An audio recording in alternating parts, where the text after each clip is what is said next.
Build icon या उपक्रमामध्ये आज आम्ही आलो चाळीसगाव मध्ये आणि माझ्यासोबत आहेत यंग इंजिनियर सारंग पाटीलजी.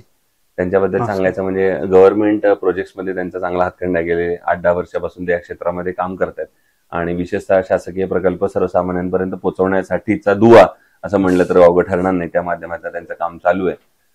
ही त्यांची वाटचाल कशी होती, त्यांना आलेले अनुभव कसे होते, या सगळ्या संदर्भात आपण बिल्ड आयकॉन या प्लॅटफॉर्मवर त्यांच्याशी गप्पा मारणार आहोत. गप्पाची थोडक्यात सुरुवात इथून करूया. म्हणजे तुमच्या शैक्षणिक पार्श्वभूमीपासून शाळा कुठली होती, कॉलेज कुठलं होतं आणि या क्षेत्रात येण्यामागची प्रेरणा कोणाची होती, इन्स्पिरेशन कोण होतं? मी खेडेगावातच शिकलो. मेहनबाऱ्यात माझं शिक्षण झालं. त्यानंतर मग पुढच्या शिक्षणासाठी 11वी-12वी सायन्स केलं. त्यानंतर राष्ट्रीय विद्यालय चाळीसगाव ते शिक्षण झालं माझं पूर्ण 11वी-12वी पर्यंत. त्यानंतर नाशिकला डिग्रीसाठी ऍडमिशन घेतलं. त्यानंतर डिग्री पूर्ण केली आणि त्यानंतर मग ह्या आपल्या ज्या आहेत शासकीय याच्यात ते त्यासाठी थोडा एफर्ट केला, परंतु काही अडचणींमुळे प्रॉब्लेम्समुळे आपण इकडे वळालो गव्हर्नमेंट कॉन्ट्रॅक्ट्सकडे. ओके. मग पहिला जो प्रोजेक्ट केला आपण शिक्षणानंतरचा तो कुठला होता, कसा होता? तो काम करताना काही दडपण आलेलं का? जो पहिला वैयक्तिक प्रोजेक्ट केला तो कसा होता? आता सरकारी म्हणजे गव्हर्नमेंट प्रोजेक्ट करताना अडचणी येतातच. त्या सुरुवातीला फायनान्शियल या इतर सगळ्या मटेरियल्स अवेलेबल होण्याच्या सगळ्या, त्यातून मार्ग काढत एक पहिले छोटे मोठे काम करत गेलो, 1-2-5-7 लाखापर्यंतचे. त्यानंतर एक वाढता सगळ्या याच्यात ग्रीप घेतली गेली, सुरू झालं. या क्षेत्रातल्या आता काही प्रश्नांकडे येऊया. त्यातला पहिला प्रश्न असा आहे की या क्षेत्रामध्ये अकुशल कामगार किंवा प्रशिक्षित कामगारांचं प्रमाण फार जास्त आहे आणि अशा लोकांबरोबर काम करणं बऱ्याचदा धोकादायक सुद्धा ठरू शकतं, चूक होऊ शकते.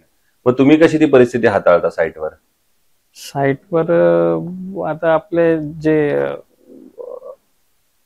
डिप्लोमा होल्डर असतात कॅन्डिडेट, त्यांना आपण आपल्या साईटवर जॉबसाठी प्रेफर करतो. त्यानंतर मग त्यांनाही अगोदर आपणच थोड्या काही पद्धतीत आपल्याला सांगावं लागतं. काही मिस्त्री पण असतात, त्यांना पण असतं नॉलेज, पण आपल्या ज्या काही गव्हर्नमेंटचे प्रोजेक्ट असतात त्यांना ज्युनियर इंजिनियर किंवा आपले साहेब जे असतात डेप्टी इंजिनियर यांच्या मार्फत सगळं गायडन्स घेऊन मग पुढे आपण ऑनगोईंग प्रोजेक्ट करत राहतो. बरं, आतापर्यंत कुठल्या कुठल्या शासकीय संस्था किंवा स्थानिक स्वराज्य संस्थांसाठी आपण कामं केलेली आहेत?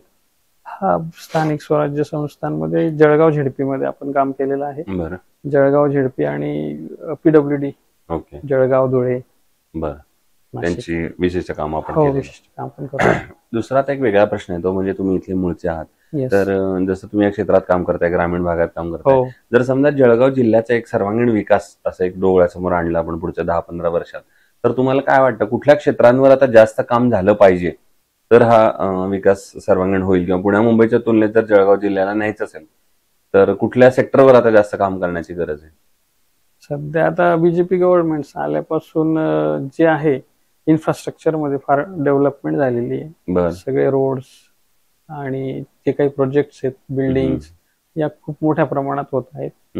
परंतु जे आपल्याला बेस म्हटला गेला तर शेतकऱ्यांचे रस्ते वगैरे व्यवस्थित झाले पाहिजे, त्याच्यात थोडे आपण डेव्हलपमेंट केली पाहिजे आणि इतर सगळ्या जे कार्यालय गव्हर्नमेंट त्याला थोडे त्याच्यात अजून सुसज्जता आणली गेली पाहिजे. बरोबर आहे. जसं तुम्ही आता हे प्रोजेक्ट म्हणाला तसं मग शासनानं काय पावलं उचलली पाहिजेत असं तुम्हाला वाटतं या सगळ्या प्रकल्पांना गती देण्यासाठी इन्फ्रास्ट्रक्चर मध्ये? आता सध्या तर आपल्याला जे आमचं जे मेन आहे सगळ्यात मोठा इश्यू फंडिंगचा, तो मेजर प्रॉब्लेम आहे सध्या. त्याच्यात लक्ष घातलं पाहिजे. बरोबर. दुसरं आतापर्यंत काम केलेल्या प्रोजेक्ट पैकी एखादा आयकॉनिक प्रोजेक्ट सांगू शकाल का की जो तुमच्या जास्त जवळचा होता, जो करताना आनंद समाधान जास्त वाटलं? आता सध्या आम्ही चाळीसगाव तालुक्यात काम केलं आदरणीय मंगेशदादांकडे, तर तिथे आपण चांगल्या पद्धतीचे ग्रामपंचायत कार्यालय बांधकाम केले, सभामंडप बांधकाम केले. काही शेतकऱ्यांसाठी दादांनी रस्ते वगैरे तयार केले, त्याच्यात चांगली इम्प्रुव्हमेंट झाली. रस्ते खूप झाले चाळीसगाव तालुक्यात, खूप रस्ते झाले. दुसरं कन्स्ट्रक्शन मध्ये जेव्हा स्टील निवडायची वेळ येते तेव्हा तुम्ही काय पॅरामीटर्स त्याचे बघता आणि मग ठरवता की हे स्टील चांगलं आहे? पहिलं आतापर्यंत 500 TMTचं स्टील होतं, त्याच्यात आपला आयकॉनिक 550 TMT. डक्टिबिलिटी जी आहे ती बघितली जाते. आणि दुसरं मजुरांचा एक प्रॉब्लेम आहे की ती स्टील तोडायला हार्ड जायला नको, बरोबर, अगदी बरोबर. ह्या काही गोष्टी आहेत त्या आपण आपल्या याच्यात आयकॉन स्टील मध्ये आहे. काळजी घेतो, बरोबर. मग तुम्ही आयकॉन स्टील यापूर्वी कुठल्या प्रोजेक्टवर वापरले का? हो, आता मी वरुण ट्रेडिंग कंपनी मधून बऱ्यापैकी आपलं स्टील उचललं, बरं. तर चांगला रिझल्ट आला आणि त्यांची सर्व्हिसही चांगली आहे. त्या पद्धतीने केलं सर. बरं. आणि आता अगदी शेवटचा प्रश्न ते म्हणजे या क्षेत्रात आता जे नवीन तरुण इंजिनियर्स येतात, तर त्यांना तुम्ही काय सल्ला द्याल या क्षेत्रात येण्यापूर्वी? आता नवीन इंजिनियर्सला कामाची क्वालिटी चांगली ठेवली गेली पाहिजे. क्वालिटीचं काम आहे, त्याला कॉन्क्रीट रोड्स आले, नवीन बिल्डिंग ज्या बांधल्या जातील त्याला प्रॉपर फाउंडेशन केलं गेलं पाहिजे. ठीक आहे. तो हे होते इंजिनियर सारंग पाटीलजी आणि त्यांनी सांगितलं त्याप्रमाणे या क्षेत्रात अमर्याद संधी आहेत, त्यामुळे नक्की या चांगल्या दर्जेदार काम करा, तुम्ही नक्की यशस्वी व्हाल.